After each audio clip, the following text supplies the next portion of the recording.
Hello and welcome to Baseball Barbacast, the only baseball podcast in the world that would never, ever dream of booing Nick Castellanos. I'm Jake Mintz. That's Jordan Shusterman. Yeah. And that's just booing into the void. Yeah.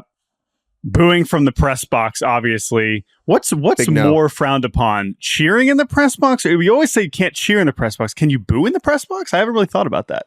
Booing is worse, I think. Booing is definitely worse because you are then, what do you do after the game? You're going to go talk to the players you booed. Worse than both, throwing debris on the field from the press box. But we will talk about the Dodgers and the Padres a little bit later. We'll also chat about the AL side. Gardos taking game one. You were there. Yankees taking game one in the Bronx. I was there for that. But we must begin over in the National League. Phillies, Mets. Let's very briefly recap game one, because I actually think game one was fairly simple. Philly starting pitcher Zach Wheeler was dominant, downright spectacular, shutting the Mets out through 7 innings. The Phillies managed just 1 run, a solo moonshot on the first swing of the game from Kyle Schwarber in the first inning. And then the Mets pitching kind of pieced it together from there, including a surprise starting pitcher. Yes, and that's what I have to mention. You know, when Schwarber takes Kodai Senga, just one of the more shocking postseason starters we've had. When we recorded last week, we were like, okay, maybe Senga's going to come back. How many outs can they give him? He's not going to start a game. Surely not. Well, he did.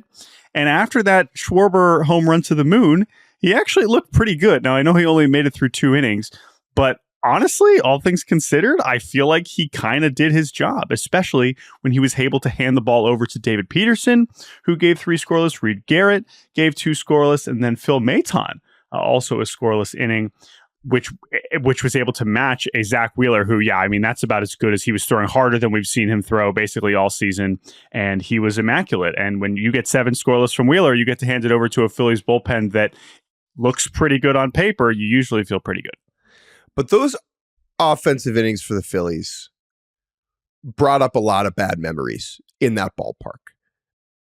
A year ago, the Arizona Diamondbacks stormed into town for Game 6 and 7 of the NLCS. The Phillies needed just 1 win to go to the World Series. And instead, their offense crumbled under the pressure. And in that park, the crowd is a character.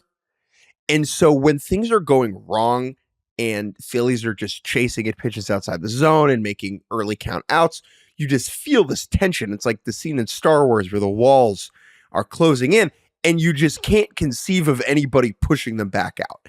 And after Schwarber homered, it felt like an exploding of those demons, right? And to see the team, the offense then just kind of revert right back to that was really shocking and is the real reason why the Mets end up winning this game. Now, yes, the Mets pitching executed and the rally the Mets put together against the Phillies bullpen in the 8th was unbelievable.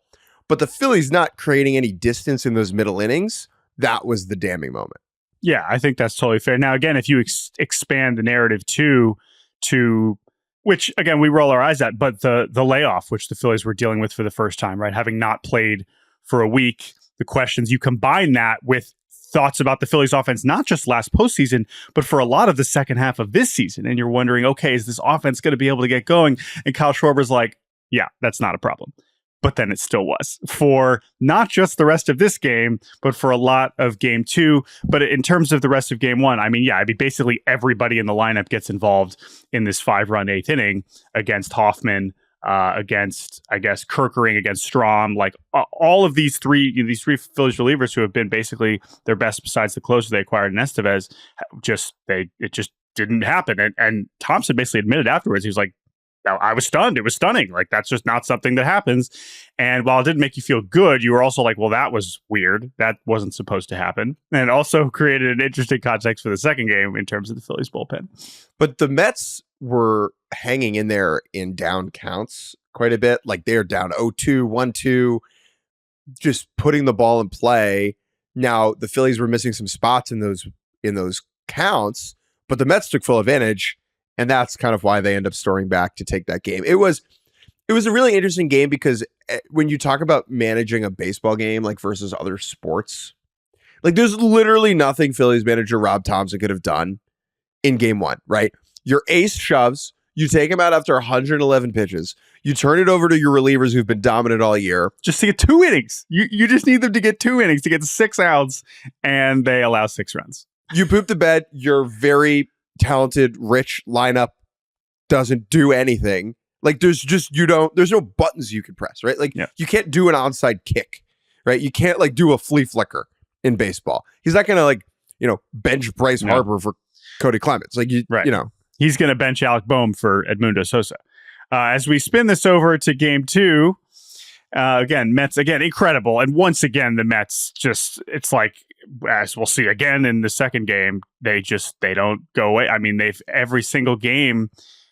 By the way, the fact that, again, think about how long ago that Monday game against the Braves feels, and they've given us 3 more of these since then. It's unbelievable. When the Mets got their first base runner on in the 8th of game 1, I was like, oh, it's over. Right? You just... You did. You texted me that. You did. Jake texted me, I think it was either the first or second base runner after I think Alvarez led off with a single, and you were like, I think the Mets are going to win this game. And, it was just... they sure did. We'd seen it. They don't care about the odds. They don't. It doesn't matter to them. They're impervious to it. And so it was just inevitable that they were going to storm back in that one. And that brings us to game 2. And from the moment I arrived in Philadelphia yesterday, there was doom and gloom over the city on a cloudless day. The worrying was omnipresent. The idea of what if they lose this game. There was doubt. There was a lack of confidence, right? Everywhere. And that is what was so interesting, is that the worst case scenario was unavoidable. Like it was in the minds of everybody in the park, right? Oh my God, are they going to do this again?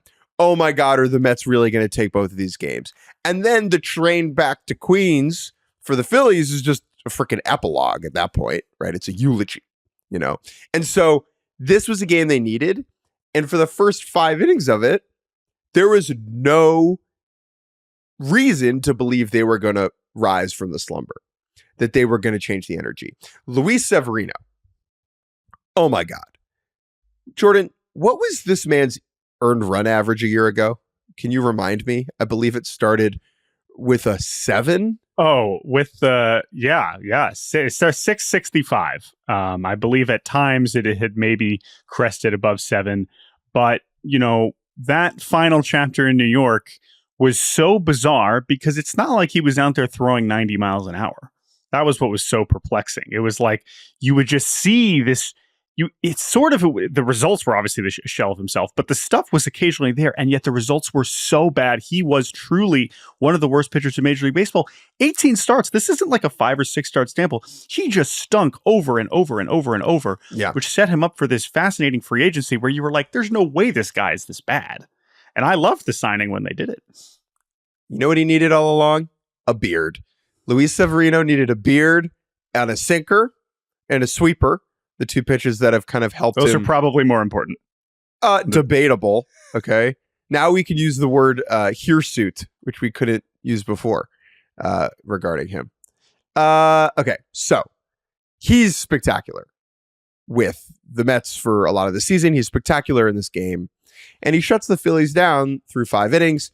The Mets take an early lead on a Mark Vientos opposite field home run into the seats in right, a home run that Jordan would not have been out at Citi Field.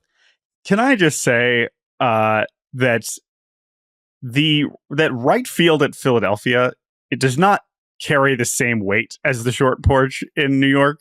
However, there have been so many home runs over the past however many years since the Phillies have been super relevant where I'm just like, it feels like it just carries a little bit more to right field. And it's not that far.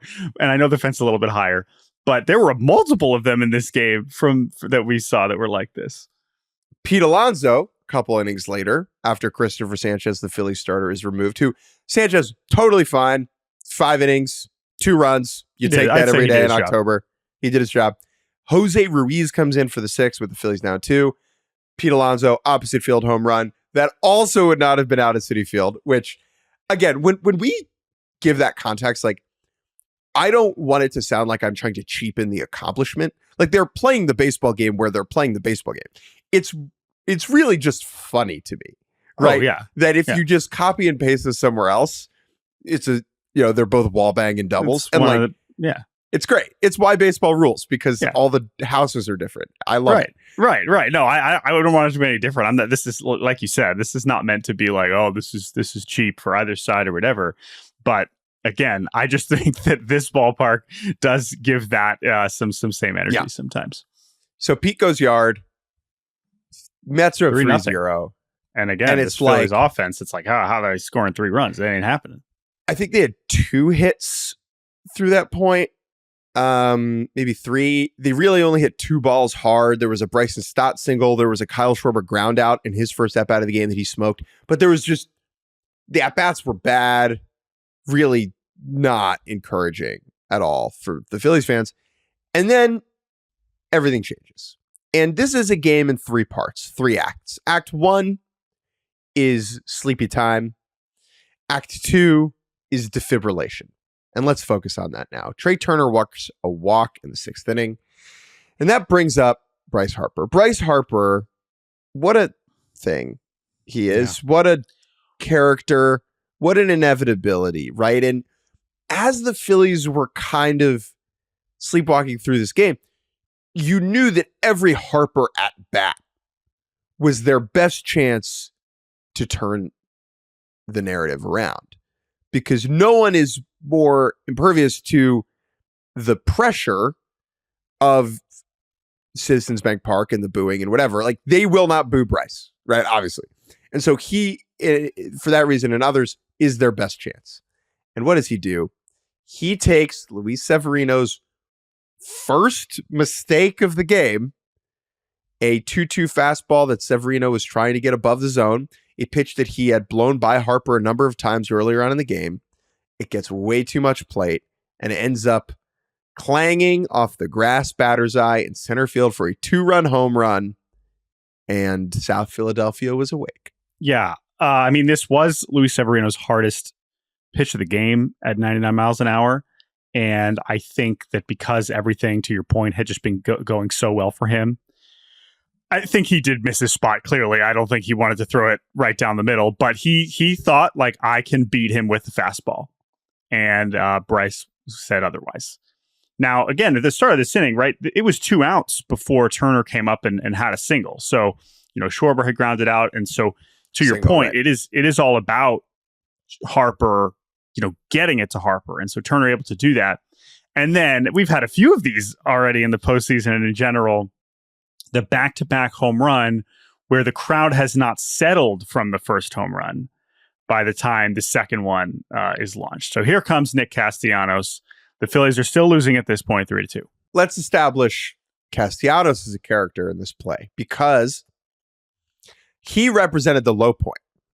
In the 4th inning, Castellanos, with the Phillies really scuffling, swings and misses at 2 breaking balls quite a bit out of the strike zone.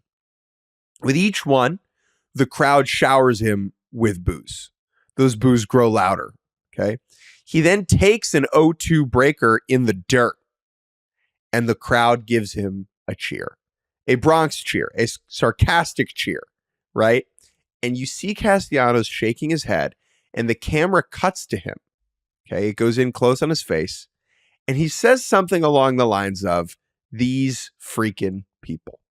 Okay, I watched it very many times. I did not put it in my story because Nick would not confirm nor deny whether he said that, but I feel pretty confident when you read Nick's lips, that's what he said. And he shakes his head. He's taking that energy from the crowd. He grounds out to end the at-bat, and they boo him a little bit more, right? He is such an easy person to boo, because when he looks bad, he looks blindfolded. No one looks worse. There are very few players. And that same pitch, he still ended up grounding out on the same sweeper, down and away. But there was plenty more game left. And so after Bryce Harper brings the stadium back to life, here comes Nick Castellanos. Luis Severino is still in the game, and this time He throws another sweeper. This one was up. And again, why this is, if you're facing Castellanos, he's told you, we've talked about this all season. He literally says, I am not going up there to walk. I am trying to swing the bat, which if you were thinking about it from the pitching perspective, it's like, all right, so what do I need to do? Not throw him a pitch that he can hit. Instead, Severino, after strike one, a sweeper that is up, he leaves another sweeper that is up. And Castellanos does not miss this one because at the end of the day, he is still one of the best hitters in the world, right? Like if he is in the strike zone, he can do damage. He can get hotter than anyone else. And he made Severino pay. If the rules of baseball changed where one ball was a walk, I think there's an argument that Castellanos would be like a top 10 player in the world. Wait, that one ball would be a walk. If one ball was a walk. Oh, because you mean in terms of incentivizing the pitchers to not throw it. Okay, yes, I see what you mean. Yeah. Like if you couldn't, if it was like one ball's a walk and 3 strikes is a strikeout. Yeah.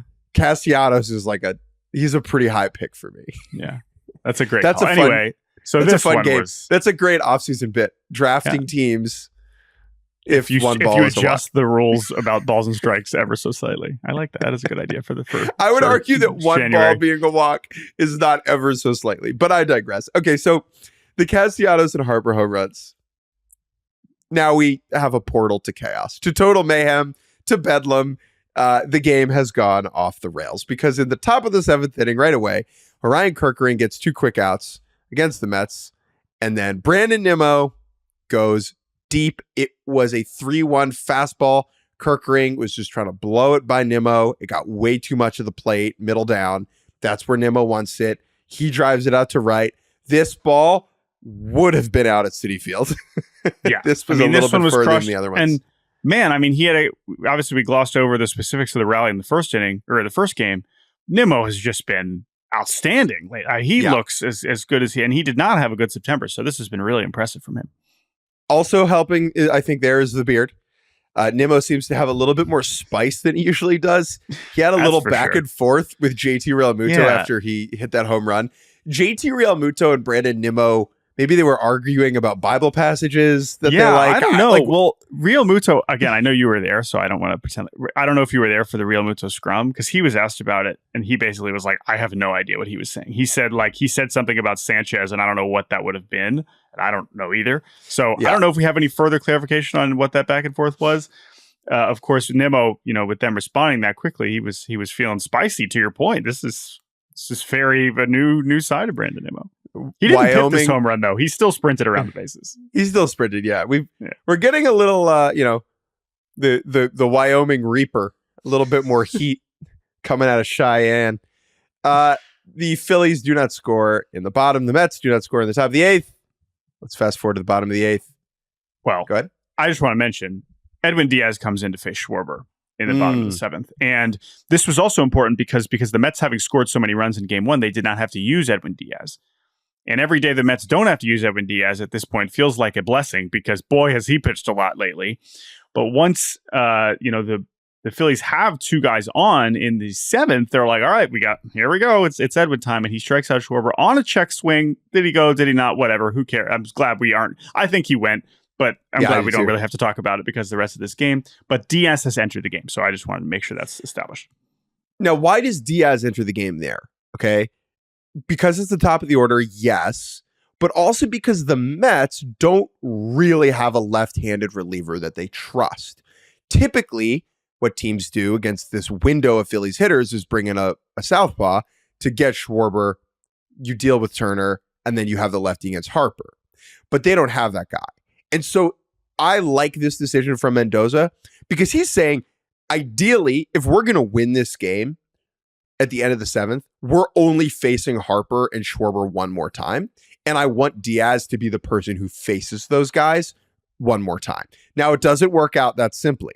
Yeah, no, it doesn't. And Diaz also had he's just been overwhelmingly dominant over Diaz or over Schwarber. Like Schwarber's 0 for 8, 7 strikeouts or something. Anyway, Mets do nothing in the top of the 8th against Estevez, and then bottom of the 8th, Edwin goes back out there, strikes out Trey Turner. All right, good start, Eddie D. and then walks Bryce Harper. And then the most predictable walk yes, I've ever seen. Because it's like, there is zero reason for Edwin Diaz to give him anything near the strike zone in that spot. So it's interesting you say that. Because I mean, I think I agree with you. But on the broadcast, they were kind of talking about how like the decision between risking Bryce Harper hitting another ball over the fence and tying the game, right? At this point, because the Phillies or the Mets are ahead at this point, or walking him on 4 pitches and just creating chaos for yourself, which is runners on base with Edwin Diaz pitching, right? But now, here's why I disagree. I'm just relaying like it was a discussion that was had because I agree with you, but there was from Pierzynski and from Wainwright, like they were talking about it as if, you know, maybe there was a decision to be made. Very briefly, AJ Pierzynski, we need a different haircut. He looks too much like JD Vance right now. Okay, moving forward. Here's why I think it's the right move. You can execute a pitch to Harper as a righty, and he could still hit it out, right? You can hit your spot and he will still beat you. If you're a righty like Diaz and you execute against Castellanos, he will not beat. He cannot beat you if you execute a slider 2 balls off the plate, especially with Diaz's pitch. The problem, though, is that Diaz does not execute. Castellanos hits one into right field, runners on first and third, and the place is rocking. They keep Diaz in the game to face Bryson Stott, the 5-hole hitter and birthday boy. Stott gets a pitch, works a great at-bat. Like, Stott had a really disappointing season for the Phillies, but he is a fun player. He gets enough of a pitch on the inner half, strokes it over the first baseman's head, into the corner for a triple, 2-run score, and the bank is hopping. Stott comes around to score on a JD Realmuto little bouncer that Vientos bobbles, and the Phillies are up 2 heading into the 9th. Well, I should just mention they go to Tyler McGill, who, speaking further to just like the state of the Mets bullpen, right? You know, they ain't going to, because like you said, they don't have any left. I was wondering if they were going to go to McGill for even Stott, but McGill comes in after Diaz. And now it's Matt Strahm to close it out. All-star Matt Strahm. Starts with the 9-hole hitter, gets Bader out. Lindor single up the middle. Just inevitable. I mean, this was also some incredible, because generally Strahm was hitting his spots against Lindor, and this was an up and away fastball that Lindor just punches into center. And that is a great example. In game 1, the Phillies relievers were bad. Last night, the Mets were just conjuring hits against them. Matt Strahm was pretty good yesterday. Like, the 2 hits he allowed were on pitches, just not pretty much identical pitches. Yeah, just not near the zone. Fastball, just like up, not and, strikes. up and out. Yep, not strikes. So then they leave, or they have to keep Strahm in, I guess, because it's 3-batter minimum. But Strahm, the lefty, against Vientos. Vientos, who has just obliterated left-handed pitching so far this postseason, all season long, with 2 strikes, he gets a pitch by his frickin' eyes. Like, this was comically and to up. pull this. I mean, this was up and away, and he is able to extend. This just speaks to his just like raw strength, let alone the combination of the bad ball contact ability with the power, which, if that sounds familiar, again, is kind of like Nick Castellanos. I should mention another, free swinging Miami boy like that Mark Vientos is, who came, through the Florida high school ranks about 8 years later, or almost 10. Yeah, I think 7 or 8 years later. But this was just a ridiculous home run. I mean, and I know Matt Strahm does not have a great ground ball rate. Like, that is a bit of a thing, is that he, people can put the ball in the air against it. But this pitch is not, you're not supposed to be able to do anything with this pitch. Yeah. And I've seen Strahm in that room after bad outings, and he was not pissed last night. Like, obviously that's because they won partially, right? But like, he executed what he needed to do. Vientos just beat him. Like, it was just remarkable. And for Vientos, quickly, like, 3 extra base hits in this game, 2 homers and a double. He did not make the team out of spring training. The Mets picked Brett Beatty, another young third baseman, over Vientos to be the opening day guy at the hot corner. They sent Vientos to freaking Syracuse for a month. Okay. He waited for a month in Syracuse. They called him up, and he was ready. He has blossomed into a key member of this Mets freight train. So impressed with Vientos. Yeah. Hoffman comes in, gets out of the inning, and we head to the bottom of the ninth. It's tied. So again, the Phillies, as brutal as it was to have the bullpen blow another game like this, you were like, well, Phillies can just walk this off and no one will care. So at that point it wasn't, and I think the fact that it was tied and not down, the pressure wasn't, it still felt like they were very much in it, as opposed to just like, as you mentioned, that walls closing in feeling where you're counting down the outs. Austin Hayes, but again, 2 quick outs. We get 2 quick outs again from Austin Hayes and Schwarber. Trey Turner has really swung at a lot of pitches outside the strike zone. His 3-2 take on a pretty good slider to draw a walk in this 9th inning with 2 outs. McGill still on the mound against McGill was so encouraging, just because it was a change in a behavior. We have seen Turner swing at that pitch so many freaking times over the last two years. Yeah. And to see him make that adjustment was great. Up comes Harper with a chance to win it. And McGill's like, no, thanks. Basically gives him one pitch to hit a curveball on a 1-0 curveball that Bryce fouls off. And then after that, it's just like, nothing anywhere close. Just go over to first base. And that brings up Castellanos. Goes down 0-2. Takes an 0-2 pitch in the dirt, like a tough 0-2 take.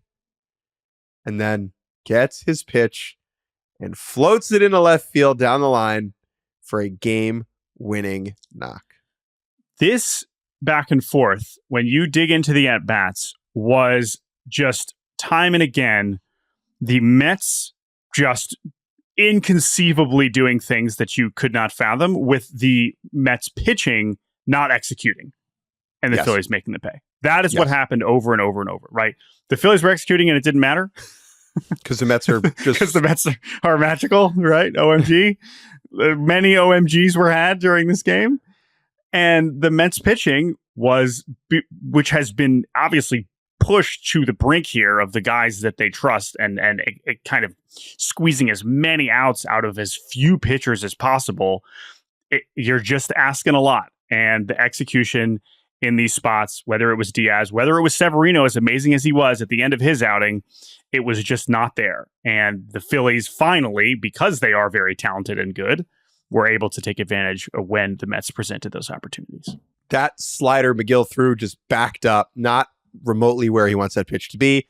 And Nick Castellanos, that man is always ready. Took full advantage. Phillies going wild. Great moment was Castellanos running over to Liam, his kid, behind the netting and celebrating with him. That was really cool. And the Phillies escape. I mean, just a classic, an all-time epic. I'm humbled that I was there for that I got to watch it. Like, total mayhem. And I can't wait for game 3. I have to say, as neutrals, good, right? I think if the Mets win this game, there's no game 4, let alone a game 5.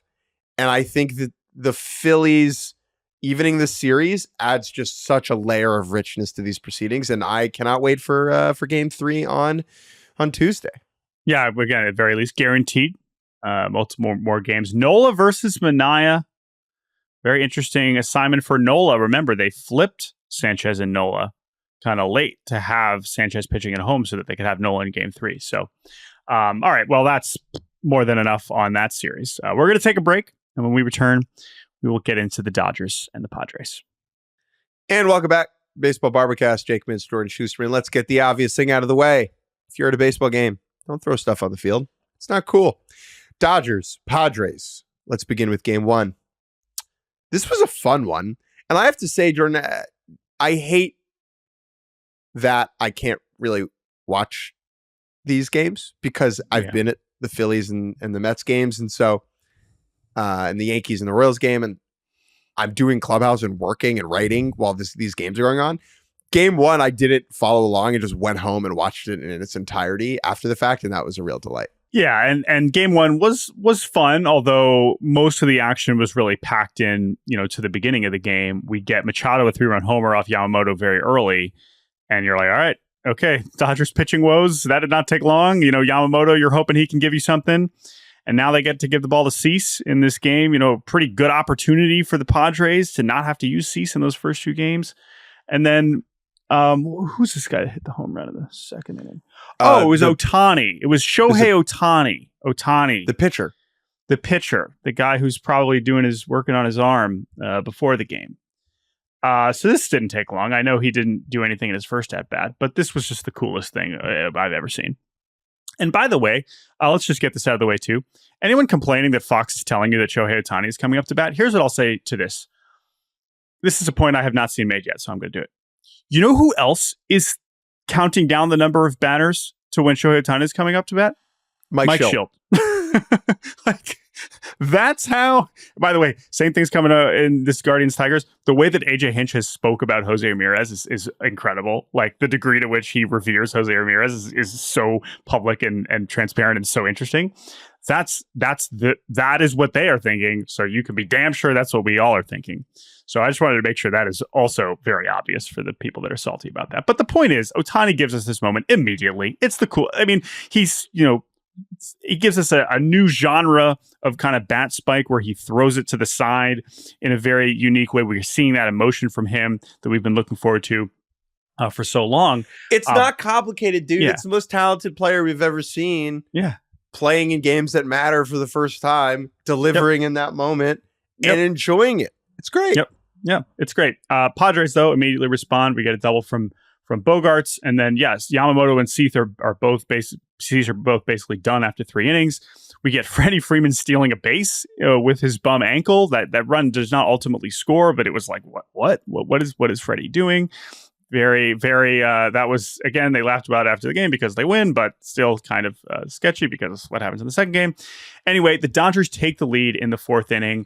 Basically, they bring in Morejon to face Ohtani, and Ohtani gets a broken bat single to center, and then Morejon's just kind of a mess in terms of his command, and the Dodgers take a lead on a Teoscar 2-run RBI. And then the Dodgers bullpen, which I coming into the series, I do think has been severely underrated, at least the guys at the very top of this bullpen, just shuts it down. I mean, we basically get practically, 6 almost perfect innings from Brazier, Vesia, Phillips, Kopech, and Treinen. And Treinen in particular was incredible, getting 5 outs at the end when Kopech really wasn't very good. And that was it. They just shut down this Padres offense, which it felt like was going to be rolling from the jump after Machado goes yard and after Bogarts hits that big double. So that was the main story of game 1, is that the Dodgers bullpen really, really, really showed up. But by showing up in game, I just want to say, showing up in game 1 and having to rely on those arms in game 1 meant that Dave Roberts, Dodgers manager, was going to lean on his starter a little bit more in game 2 and was going to be less aggressive with the bullpen. And I think with no off day, right? Mm-hmm. And that's what ends up kind of sinking the Dodgers in game 2. Yeah. I would say that's, well, the final score maybe doesn't suggest that exactly, but it definitely was relevant, as basically, once again, the Padres get off to a very quick start. This is Flaherty against Yu Darvish, and Tatis, who just dominates Jack Flaherty. He goes yard immediately. And then in the bottom of the second, I believe, bottom of the first, I should say, Jurickson Profar robs Mookie Betts of a home run.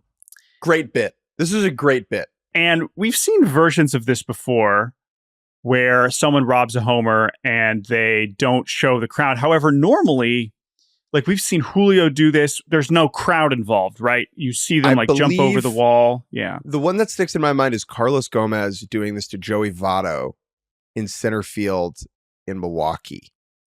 And I think it might have been to end a game. And he robs it and kind of just nonchalantly runs in. And you don't know if it's gone or not.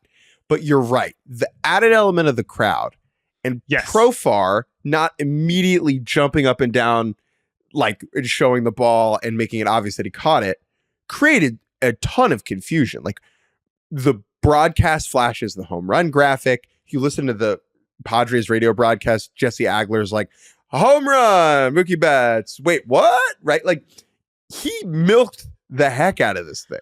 Yeah. because you have this really short wall down the left field line in Dodger Stadium, that he went into the crowd and took this ball back.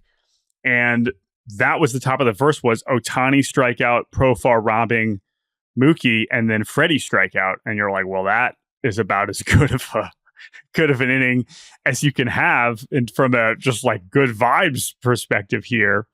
And then the Padres add on quickly David Peralta. We've kind of mentioned his name along this incredible Padres season. Choo choo. The freight train. David Peralta puts them up 3-0. It's just a rocket to center field.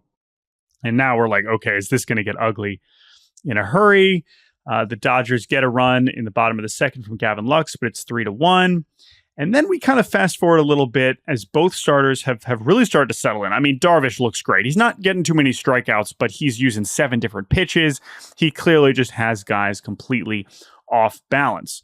We go to the 6th inning.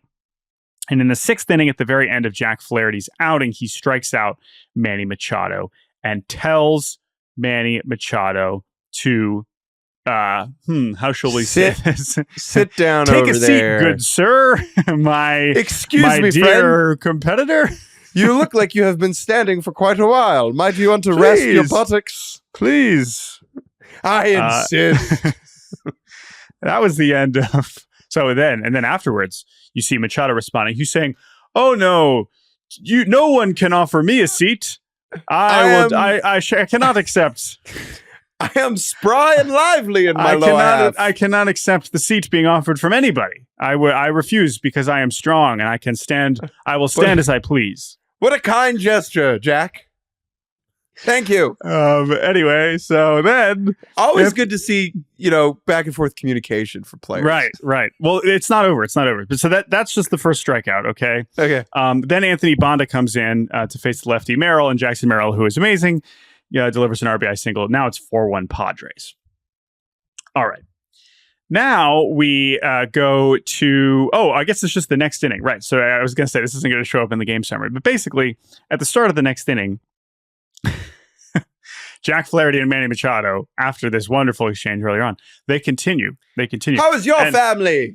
And Jack Flaherty says, Jack Flaherty says, hey, Manny, I apologize for the mix-up, but would you like to meet up afterwards? Yes. To join me in a post-game meal, shall we? And Machado gestures back. He says, yes, I will meet you.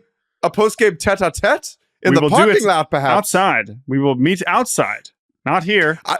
I will meet you on the plains of Weehawken for a duel. It's like the parking lot. There's a big parking lot out there. Where exactly would you like to? Yeah, can you tell me which specific?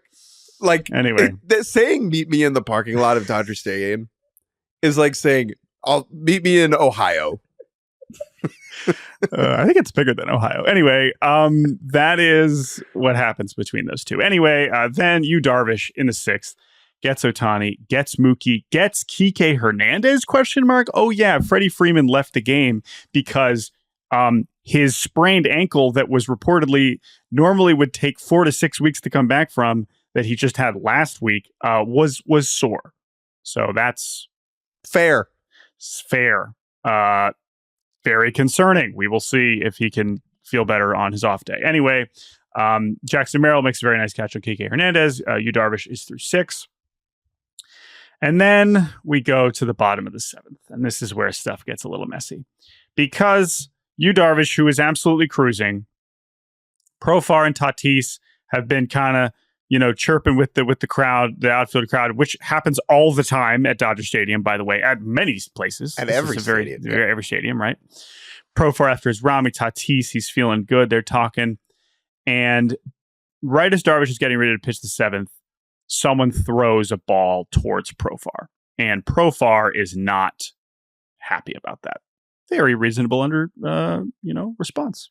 And basically it creates this, 12-minute delay where security has to come out. There's people then throwing some trash on the field toward Tatis. And it's a very simple that we've seen some versions of this, unfortunately, before, where it's like, they're not going to play the game if the players feel unsafe. And really, that's what Schilt kind of came out and made clear. And eventually, security kind of calms things down. And then it's like, okay, Darvish is still in this game and he hasn't thrown very many pitches, but he just had this length that he hasn't, thrown a pitch here in like 20 plus minutes. And he just goes back out there and that gets the bottom of the order. And Darvish, I mean, that's really what I just want to zoom in on here too, before we get to the barrage of home runs later. What an outing. I mean, this is some guy, he's 38. He's of course had the injuries, over the years, but we got an email from Eric, who kind of talked about Darvish as this great what if pitcher and like all the time that he missed. And because of he had this great season during 2020, right? He finishes second in the Cy Young to someone else who we're not to mention. I don't remember who it was. And Darvish, again, it was just like, but I don't consider Darvish a what if pitcher. Like, sure, I guess with all that missed time, you could think of, oh, what if they had won the World Series in 2017? No, like he has delivered one of the most incredible pitching careers when you could include what he did in Japan. He will also be a fascinating Hall of Fame case. I truly believe that. It's an amazing, he is one of the most important pitchers of the 21st century, full stop. And for him to have another one of these huge postseason appearances and, maybe another one, in the next couple of weeks is really exciting. And I just think that I understand what Eric is kind of getting at with his email, but I also think that this guy has delivered. He has done it. And he's the best Japanese pitcher of all time. Yeah. And it's not really that close. I mean, if you want to go by WAR, and that's the thing. He's 12 up on Hideo Nomo, right? Yeah. Like he is at 33.3. Yeah. Like he is the best Japanese pitcher of all time. He's the second most innings. Mm-hmm. Like I assume he's got more strikeouts. Yeah, most strikeouts, Japanese-born pitcher. Like this is the guy. Yeah. This is the guy. And I just want to tell a quick story about him that kind of exemplifies how long he's been in our lives. So during the game yesterday, I got a text from my sister, who does not really watch baseball, like really does not watch baseball. And it was a picture of a television with Darvish on it, the back of his jersey. And my sister wrote one word, and that word was Hugh, H-U-G-H. When I was a senior in high school, falling in love with baseball deeply, I listened to a podcast called Up and In. And the Up and In podcast, RIP, Darvish was a big character on that because this is when he was being posted in Japan and was signing with the Rangers and entering our lives. And I used to play this on the way to school when I would drive my sister and I to school. And the entire time, my sister thought the guy's name was Hugh Darvish. Not you, Darvish, Hugh.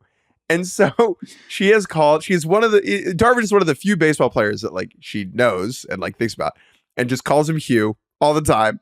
And so like that idea that she was referencing a bit that started when I was driving to school my senior year of high school was like, wow, Yu Darvish has been around forever. I have one more Darvish thing. First of all, I do remember that, and it is amazing. It's also amazing because I don't think we've had a big leaguer named Hugh in like 80 years. I don't know anyone named Hugh. Yeah, like that is a sneaky name that is beyond non-existent anymore. Yeah.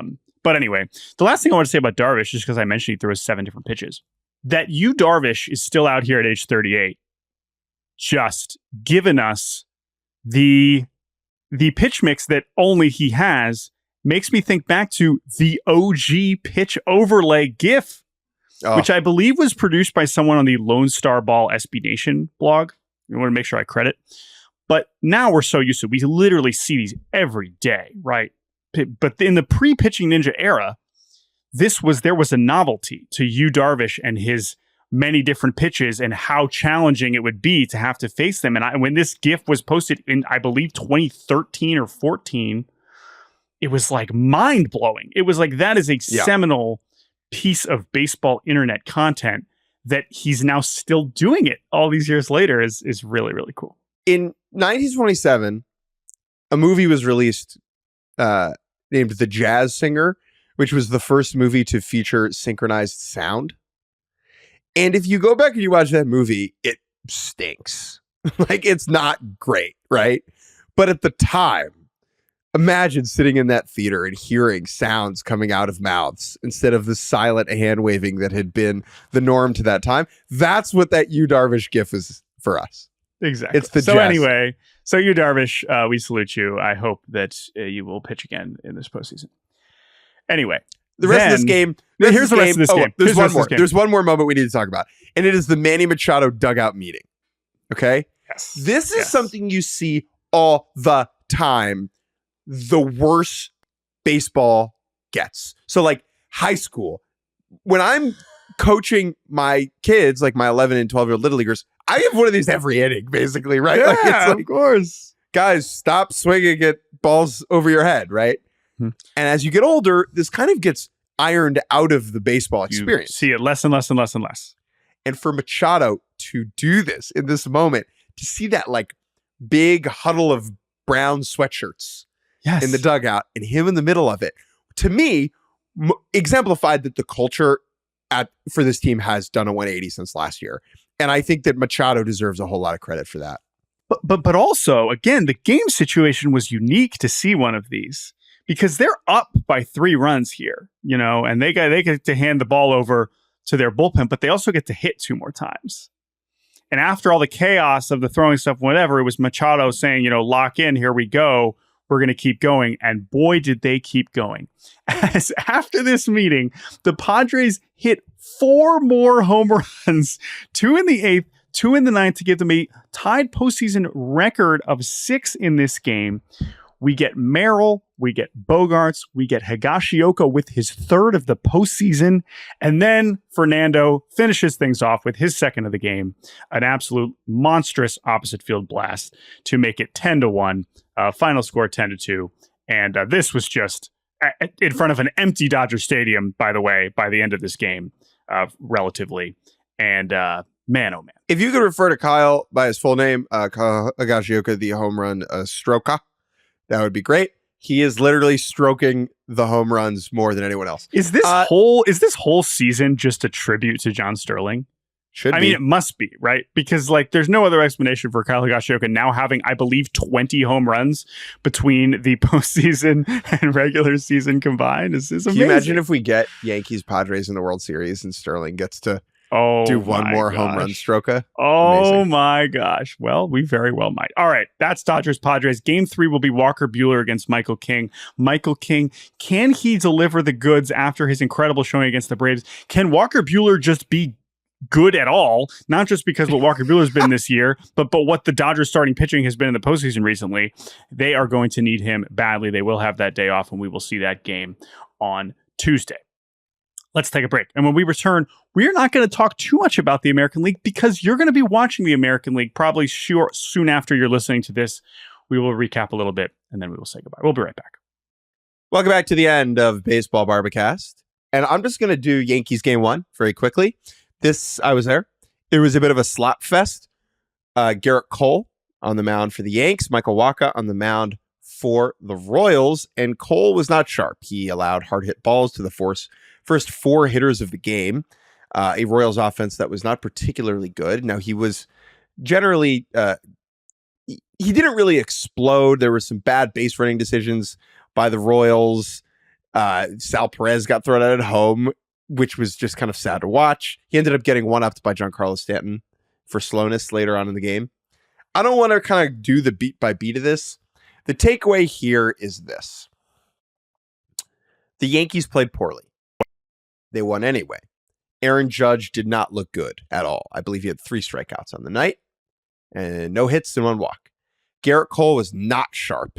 Yuli Gurriel owned his ass with 2 big at-bat walks, like looking at 75,000 pitches and then hitting a ball off the top of the wall that appropriately would have been a home run in Houston, where these two played together for many years, for 2 seasons. But as we settled into the middle innings of this game, the Yankees' advantage really became clear. And that was they were going to have an easier time collecting outs as the game went on. It was hard to envision, even as the Royals, battled back to take leads on like a Garrett Hampson RBI single. It was just hard to envision them collecting 27 outs with the arms that they had in the bullpen. And that's exactly how this went. Sam Long and Michael Lorenzen combined to surrender runs late in this game. The big blow was an Alex Verdugo RBI single with 2 outs that scored Jazz Chisholm.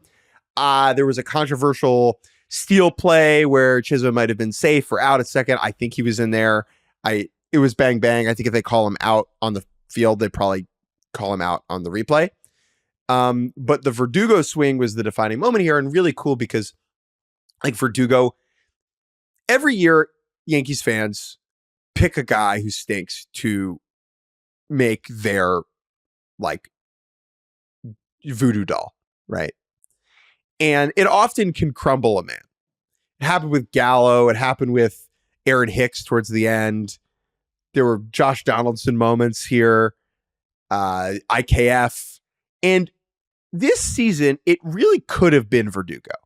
Really, in some ways, should have been Verdugo, considering... I mean, it was Verdugo. But the season was not over, though. Correct. And Verdugo's defense was good enough, and obviously good enough, that it was still valuable having him in there when Jason Dominguez gets called up in September. Everyone's clamoring for him to get playing time. Boone sticks with Verdugo. And that ended up being the right call, partially because Dominguez, as an outfield defender right now, is a work in progress. But Verdugo comes up big in this moment, and it seemed to have been very gratifying for him. The Yankees back end of the bullpen hangs on. Luke Weaver, pure electricity.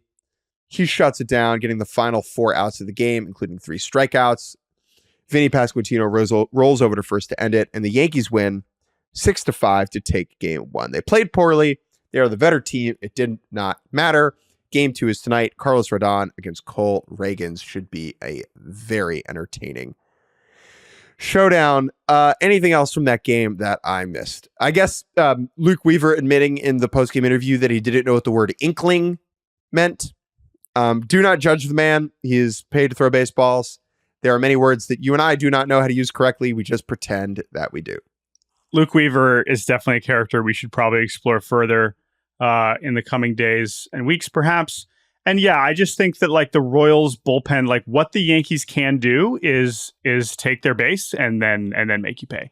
Jazz, the steal was not interesting in the context of the specific, was he safe, was he out? But, like, Jazz is the one that can actually make a difference on the bases, unlike literally anybody else on this team. This Yankees base running has been bad and lack of impact the whole season. And so he is the one that can get them an extra base, whether it is a steal, whether it is first to third, whether it is second to home. He's really the only one, right? I guess Volpe a little bit, but he's just not, respectfully, he's also not on base enough.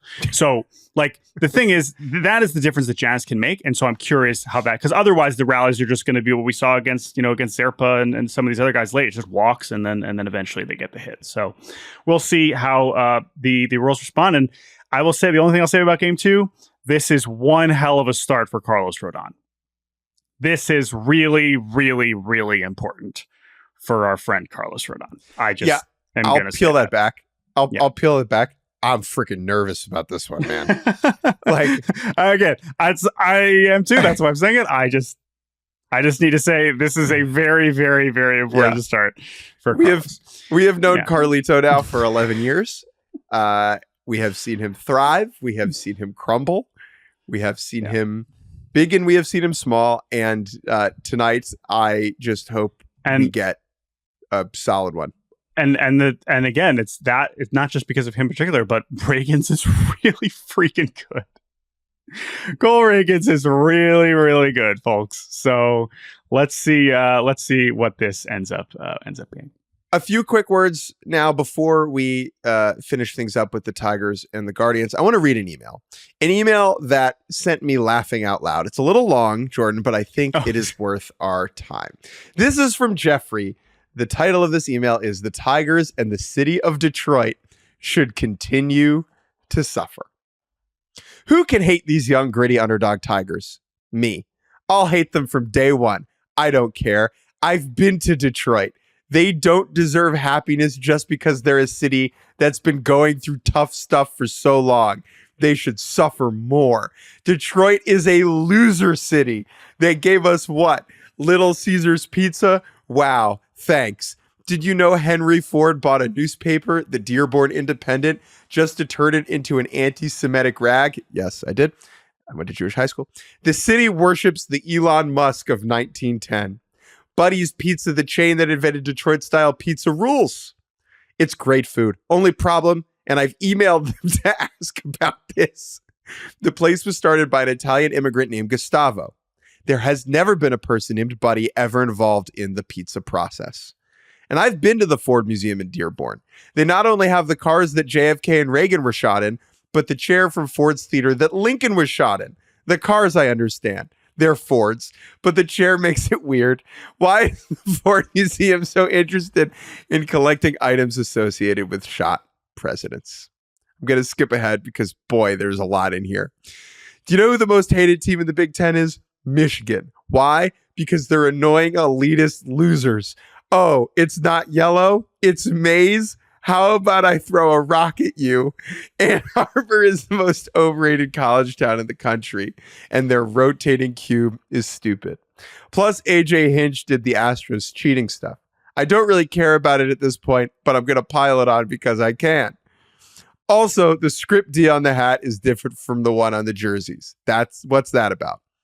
In conclusion, not all losers are lovable. Some are just losers who deserve what happens to them. I'm a Nationals fan. I don't have any baseball reason to hate the Tigers. I'm here because Detroit has the kind of weird and bad vibes that make me believe with my whole heart it should continue to suffer. Thank you for reading. Oh, that was only like 70% of the email. So very quickly, Detroit rules. Detroit is a good town. It is underrated. You will be there tomorrow. Good food. I recommend everyone reads a book called Once in a Great City. Yeah, by David Moranis. Really good read about the history of Detroit. Jeffrey, though, this email, while incorrect at points, was hilarious, and I felt like I needed to read it. That's good. Very funny to use that email as the preface for saying you like Detroit.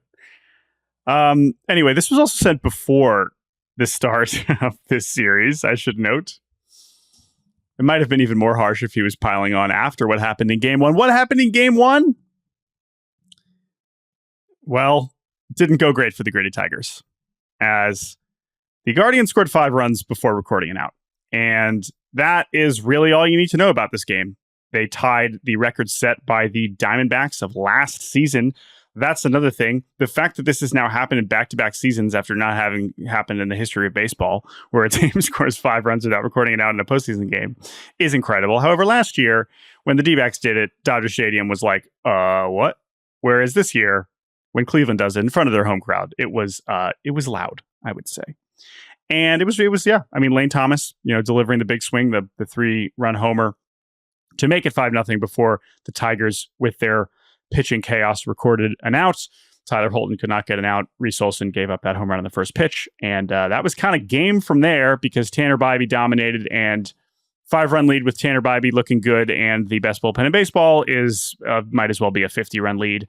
I think the Guardians are 71-2 this year when leading after 6 innings, I think. So this game was basically a wrap from truly the second Lane Thomas hit the ball. So it made it not as interesting, but it did set up quite a stage for Tarek Skubal in Game 2 in a matter of hours. I will be heading to the ballpark shortly after we are done recording here. This is Tarek Skubal against Matthew Boyd. Matthew Boyd, who spent almost his entire career in Detroit, who has ties to Tarek Skubal, with both of them being Pacific Northwest guys, had heard about Tarek Skubal when he was at Seattle U, and now gets to face him in a postseason game, is pretty remarkable. And while a lot of people, I just give the context, like Matthew Boyd signed mid-season after coming back from Tommy John, like this is someone who was really, really good for Cleveland down the stretch. And I understand that this is not the traditional Game 2 starter that you're going to be seeing across the postseason field, but he has been really good. And against a Detroit lineup that is, most of their best hitters are left-handed, it is a pretty decent matchup. So we will see how this kind of unusual pitching duel kind of comes out. Wow, a lot of lefties today. Oh my God, we got an all-lefty Monday slate here in these AL Game 2s, which is very, very, very exciting. But we'll cut it off there, because again, we know those games are basically starting by the time you're listening to this. We will be back. I don't know when we'll be back, but we'll be back soon. So thank you all for listening. Hope you enjoyed our NL recaps. Thank you to producer Andrew Hartz for making this pod possible. I will be heading to Detroit on Wednesday morning, but you're not going to Kansas City. I guess we should clarify that, because you got New York baseball all the time now. It's great. Jordan, thank you for doing a podcast with me, and I will meet you in the parking lot of Dodgers Stadium Meet you outside. Okay, Goodbye. Goodbye. Adieu. Goodbye. Take a seat, please. Hey, take this.